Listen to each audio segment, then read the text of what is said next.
মা এটা কি মাখছো? আরে বাজারে গেছিলাম না, তা বাজারে গিয়ে সব মাছ ফাছ কিনেছিলাম, তা তখন আমাকে অল্প একটু মাছের ডিম কিনে এনেছিল। ও, তা ভালোই হয়েছে। তা এটা কি দিয়ে মাখলে? মাছের ডিমটাকে আমি বড়া চারটে বানাবো বলে আমি কি করলাম, একটা গোটা পেঁয়াজকে কুচিয়ে নিলাম, নিয়ে দুটো কাঁচা লঙ্কা কুচিয়ে আন্দাজ মতো বেসন, একটু নুন, একটু হলুদ দিয়ে চটকে মেখে 4 পিস বড়ার আইটেম রেডি করে রেখেছি।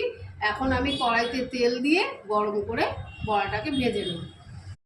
তেলটাকে গরম করছি, তারপরে আমি তেলটা গরম হয়ে গেলে আমি বড়া চারটে ভেজে নেব। তেলটা মনে হচ্ছে তেলটা গরম হয়ে গেছে, ধোয়া উঠছে। এবার আমি তেলটা মধ্যে বড়াটা ছেড়ে দিচ্ছি।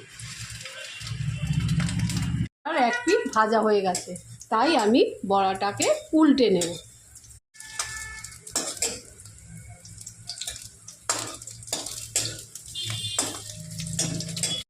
মাছের ডিমের বড়াটাও আমার ভাজা হয়ে গেল। বাইরেও দেখছি বৃষ্টি পড়ছে। দেখ তো এই বড়াটা খেতে কেমন হয়েছে। আচ্ছা দাঁড়াও, দেখি তোমাকে বলছি। আহ, কি দারুণ হয়েছে! বাহ, ভালো হয়েছে তো, সব ঠিকঠাক হয়েছে তো। তাহলে আর দেরি কেন, তোমরাও বানিয়ে ফেলো।